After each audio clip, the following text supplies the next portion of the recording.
Welcome back to the Portal Report Head Coach Showcase Series. I'm George Michalowski here with the Portal Report, bringing on another very special guest today. I'm talking to High Point Head Coach Alan Huss. Coach, thank you so much for joining me today. Really appreciate you. Yeah, awesome to be on. I don't know if I'm very special or not, but I'm glad to be here nonetheless. Oh man, so you got hired here to take over the High Point program right after the transfer portal window opened this year. I'm curious to know how quickly into your new job did you first look into that portal?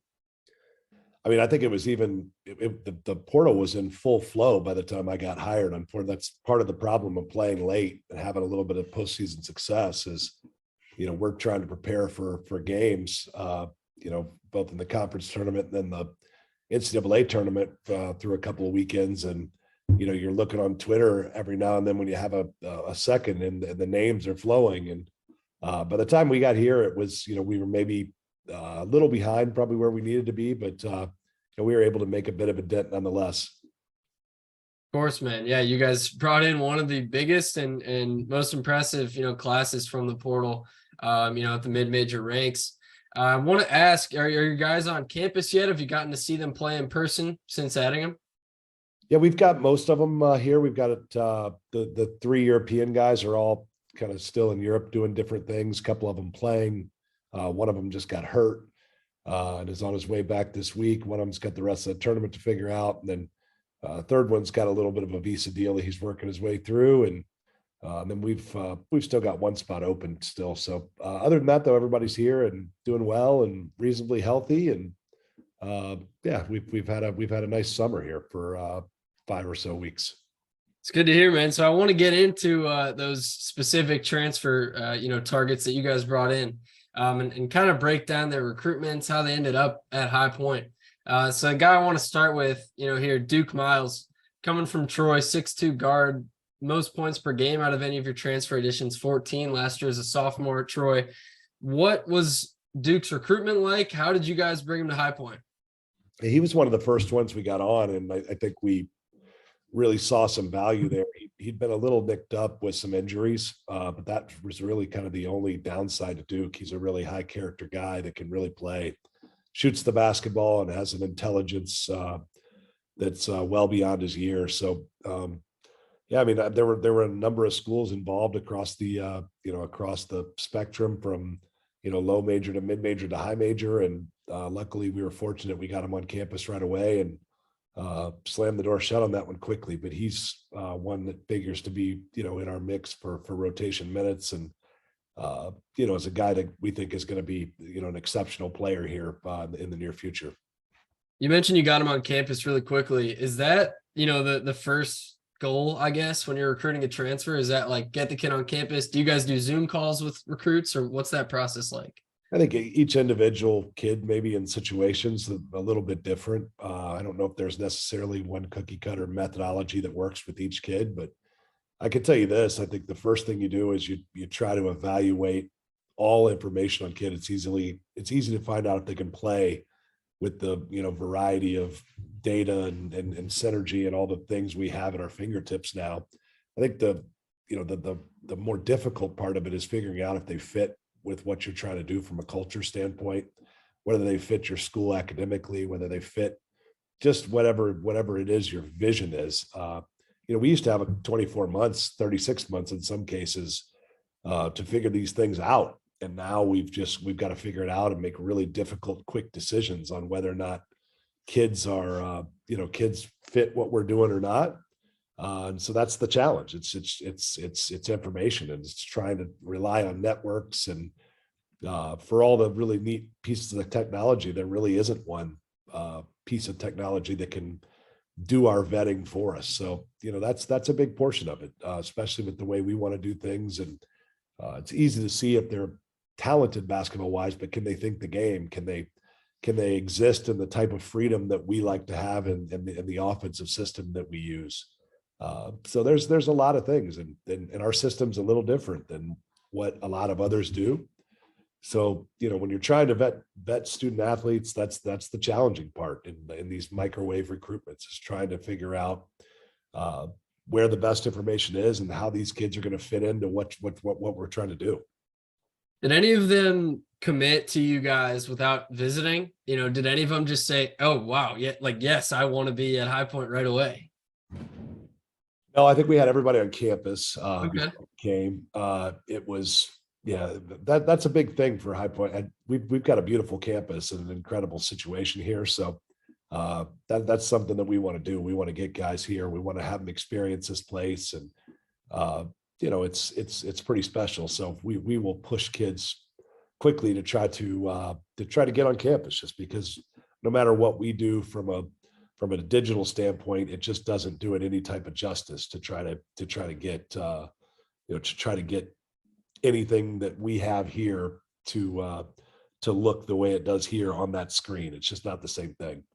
100%. I got you, man. So one of those players that had a connection, to the program in the past that you guys brought in, D Barnes, coming from Southern Utah, the WAC 6th Man of the Year. Talk about D and what he's going to bring to the program. What are his ties to the High Point program? Well, I guess D's the other one that's not here right now. So D's still got to win a waiver to be eligible, and he's working through that process. He's doing some online class, and he's working through the process right now with our compliance. So he's probably the only other guy I can't really speak to necessarily, just because I haven't here on campus yet.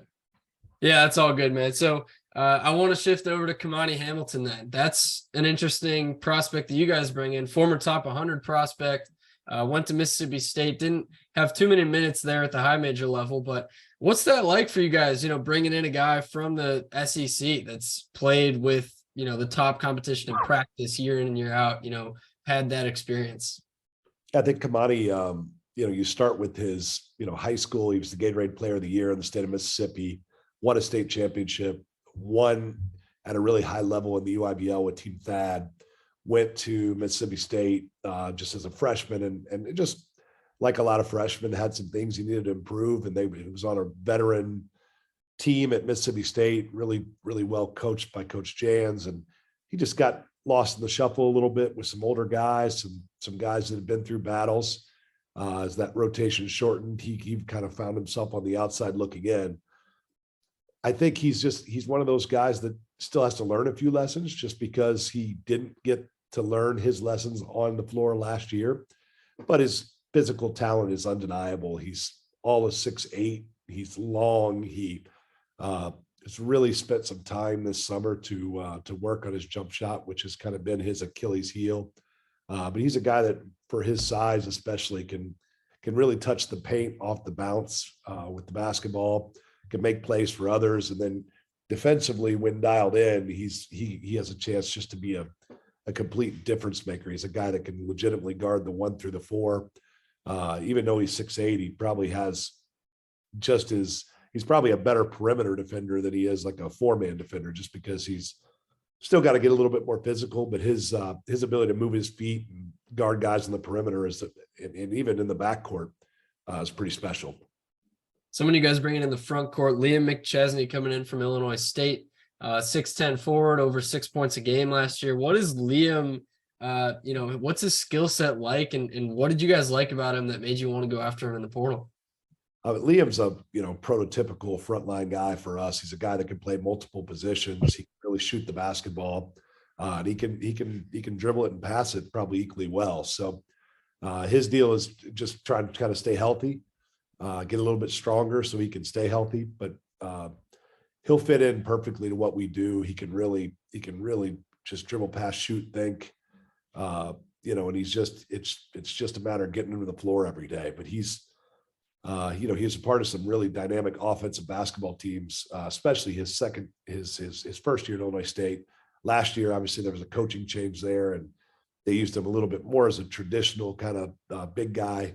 We'll play him out on the perimeter maybe a little bit more and allow him to face guys and play in space, which I think is his strength. But no, he's a guy that will factor in and be really special for us. Coach, you guys also brought in some other transfers: Cade Potter from Utah State, Kezza Giffa from UTEP, junior college prospect, Pavlo Dziuba from Maryland. So very talented transfer class coming into High Point this year. Everyone tune in throughout this season to check on the Panthers. But, Coach, it's been a few years down at High Point since a winning season. What's going to make that change this year? What do you want to say to the fans that'll, convince them, that'll, really get them to believe in this team this year? Yeah, but I think we're still trying to figure out exactly what that is. But I can tell you this, we've got a lot of positive energy, some positive mojo right now. I think that the guys are really bought into a new way to look at things, a new way to do things, especially on the offensive side of the basketball. We've spent the majority of our time there this summer, just trying to get some pace, space, and freedom installed in what we do. And I think once we wrap our minds around what we're doing here, I think the fans will see something that we aim to be obviously successful with it, but I think it'll also be aesthetically pleasing. It's an exciting style to watch. It's an exciting style to play. And so I think our fans will enjoy it. I think it's a great way to play. It's a great way to watch hoops. It's, in my opinion, it's the way it should be played. So it'll be exciting. We aim to have some success this season. We've obviously got to get some guys to buy in order to accomplish that, but I think we're certainly moving in the right direction. Well, there you have it, Coach Huss. Thank you so much for joining me. Great job in the transfer portal this offseason. Still got one more spot to fill, but if you ever need anything, let us know. Good luck this season. Appreciate it much. Thanks. All right, Coach, of course.